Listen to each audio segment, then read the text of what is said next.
Yeah, I'm just, I think, trying to calm down myself. It was a roller coaster. The 17, it happens. It's hard. It's the hardest part that I found about it this week was actually playing it in the stands, and being able to pick a wind, because right on the tee you don't Can't feel feel it. anything. Yeah. So we got it wrong. We probably hit the wrong shot, whatever. But that's golf. And yeah, to then obviously what happened on 18 and bouncing back off, and then the reception. I think I had quite a few emotions in a short space of time. So, look, it is what it is, but it was still brilliant no Absolutely. matter what. And what's your overriding emotion now that you can think about what you've done over the last couple of days and look forward to the weekend? I think to be fairly proud.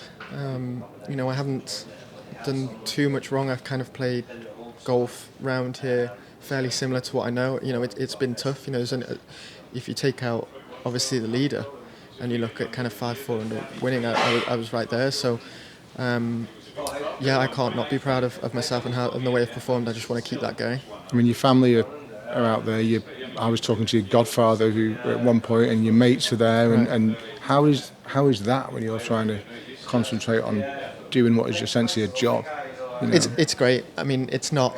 If I start reacting to them and start acting up a bit, then of course that's when I could probably lose concentration or lose focus on what I'm actually trying to do. But even when you've made a mistake, you just want to keep going, and they keep lifting you up, so you keep concentrating on the next hole. And the level of support that I've got is just unbelievable. Before the start yesterday, did you see making the cut as a realistic goal? I mean, yes, of course. I mean, I thought as long as the occasion didn't affect me, I thought that should be fine. I didn't really think about that too much. So, I've kind of done what I hoped I'd kind of do within a couple of shots, obviously. So that'll be my aim just for tomorrow and the next day. And if I do that, then we'll see where I finish, because I don't have any aims to finish anywhere really. What can this mean for the rest of your career looking forward? What do you kind of hear? Who knows? I think one thing certainly so far, if I carry on, is how I've played under pressure and how I've played with so much support. I think that's helped me a lot.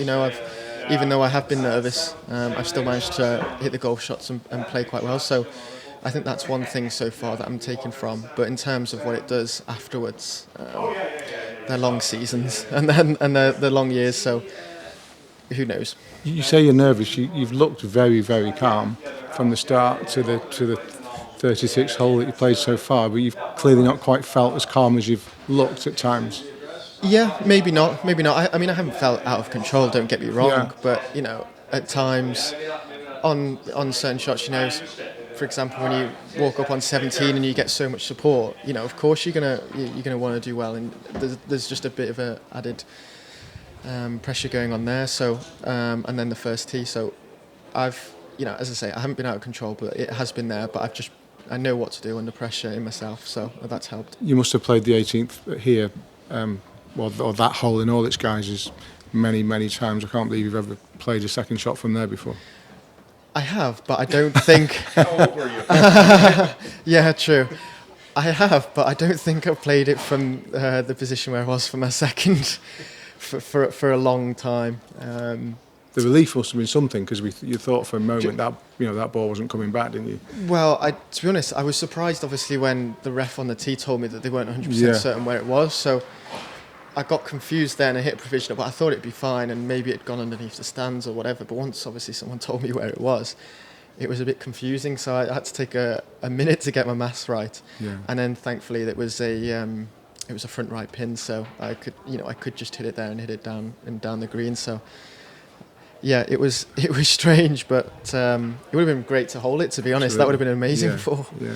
Matthew, this may be kind of an obvious question, but why do you think the crowds are so behind you? I don't know. I don't know. I mean, obviously, my mates are here, and I think if they sense you doing well, you kind of lift each other a bit. Like, they'll cheer a bit louder if a hole I put, and then for the next hole, and I'll hear that, so that'll spur me on more. So I think that's, it comes hand in hand a bit. And I don't know, I think maybe I've had a bit of support early on, that more and more people have noticed that and then wanted to support themselves. I don't know how, if I'm liked or not. It's just I'm just obviously very happy for everyone to keep coming. It's an area of great local pride. Yeah, I hope so. I hope so, and I hope that, you know, what I'm doing with young lads and young girls, that kind of, they realise like how good golf can be and how rewarding it can be, and they see what's going on, and that can inspire, say, the local area, and that's just obviously an added bonus of what's going on. The weather looks like it's going to change for the next couple of days. Looks like it'll be quite wet. Is that an advantage to you? Do you have any particular thoughts about that? Rain's rain. We've all played in rain, haven't we? So I actually haven't really looked at it too much as of yet. So I'll see what it's like and see how wet it is. And then, as I say, I have obviously played the course in the wet, but as I say, everyone's played in rain, so nothing really will change too much in terms of that. I'm sorry if you talked about the bunkers. Did you get any notice or know that they had tried to change them a little bit today? No, I just heard this morning.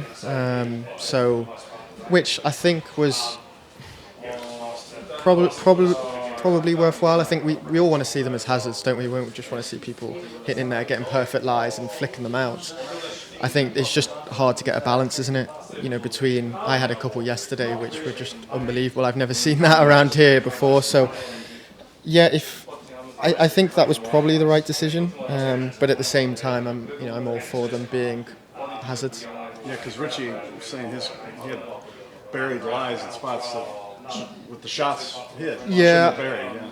I think one thing that is happening is the ball's kind of, if it flies in, it's flying in hard, it's hitting up the face, and then because it's not that steep, and there is a bit of sand there, so it's kind of just coming up and then coming down and kind of semi-plugging, which isn't great. So it's just, I don't know how the guys are preparing, but it's just a difficult one, isn't it, to get right. So I think they're close. Was there any blue paint on your ball from the railing on 18? There was, yeah. So it hit the rails. It did hit the rails, yeah. No, there certainly wasn't that much ground fade. There's some big guys, big names in golf. People have achieved a lot, like Colin Morikawa, DJ, Phil Mickelson, who aren't going to be here over the weekend. How does it make you feel that you are and they're going?